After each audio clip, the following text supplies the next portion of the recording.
অল্প পরিমাণ ডালিয়া আর কিছু সবজি দিয়ে স্বাস্থ্যকর দারুণ টেস্টি রেসিপিটি আপনারা বাচ্চাদের স্কুল টিফিনেও তৈরি করে দিতে পারেন, কিংবা নিজেরাও ব্রেকফাস্ট বা ডিনারে বানিয়ে খেতে পারেন। নিরামিষ দিনগুলোতেও ট্রাই করতে পারেন, খেতে কিন্তু দারুণ লাগে। তো এই রেসিপির জন্য শুকনো কড়াইয়ের মধ্যে নিয়ে নিচ্ছি 1 কাপ ডালিয়া। এবার ডালিয়াটাকে শুকনো করেই ভেজে নেব, মানে তেল কোনো কিছুই কিন্তু দিইনি, এইভাবেই শুকনো করে ডালিয়াটাকে ভেজে নেব। আর ভাজা হয়ে গেছে কি করে বুঝবেন? ভাজতে ভাজতে ডালিয়ার কালারটা একটু চেঞ্জ হয়ে যাবে, মানে একটু সাদা হয়ে যাবে আর একটা সুন্দর আটা ভাজার মতো গন্ধ বেরোবে। তো ততক্ষণ পর্যন্ত ভেজে নিতে হবে। তো সেরকম ভাবেই ডালিয়াটাকে ভেজে নিয়েছি। এখন ডালিয়া নামিয়ে নেব। ডালিয়া নামিয়ে 2-3 বার জল পাল্টে কিন্তু ডালিয়াটাকে ভালো করে ধুয়ে নেব। আমি 2 বার জল পাল্টে ডালিয়াটাকে ধুয়ে নিয়েছি। এখন একটা বড় ছাঁকনির মধ্যে ডালিয়া নিয়ে নিচ্ছি, আর এইভাবে ছাঁকনিতে একটু ছড়িয়ে দেব যাতে করে ডালিয়ার ভিতরে এক্সট্রা জলটা একদম ঝরে যায়। এখন কড়াইয়ে নিয়ে নিচ্ছি জল। 1 কাপ ডালিয়া নিয়েছিলাম আর তার জন্য জল দিয়ে দিচ্ছি 2.5 কাপ মতো। পরিমাণ মতো লবণ দিয়ে দিলাম, 1/2 চামচ হলুদ দিয়ে হলুদ আর লবণটাকে জলের সাথে ভালো করে মিশিয়ে দিলাম। এখন দিয়ে দিচ্ছি জল ঝরিয়ে নেওয়া ডালিয়া। ডালিয়া দেওয়ার সাথে সাথেই কিন্তু একটু নাড়াচাড়া করে নিতে হবে।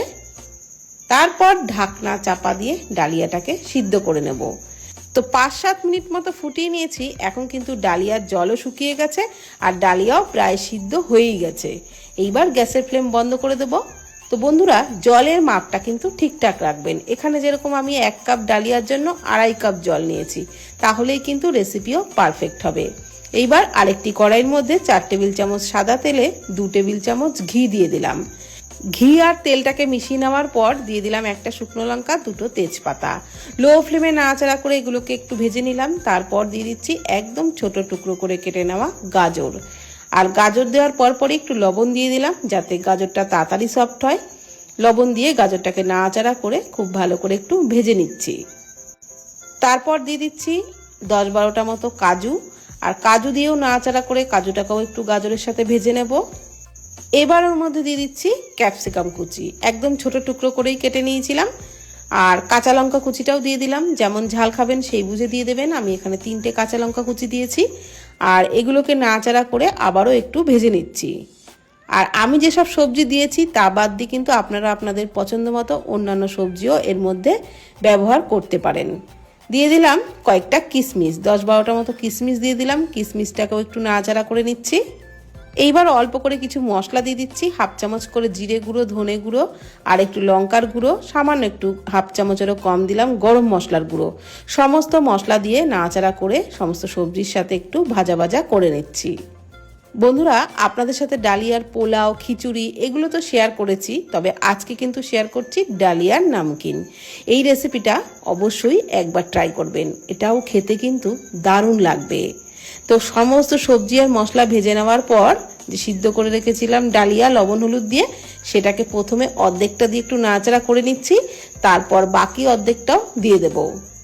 যেহেতু পরিমাণে একটু বেশি আছে সেই কারণে অর্ধেকটা করে দিয়ে নাড়াচাড়া করে সমস্ত সবজির সাথে ভেজে নিচ্ছি। আর প্রথম দিকে একটু দলা পাকিয়ে থাকলেও এটা একটু নাড়াচাড়া করে ভাজতে ভাজতে দেখবেন কিছুক্ষণের মধ্যেই একদম ঝরঝরে হয়ে গেছে।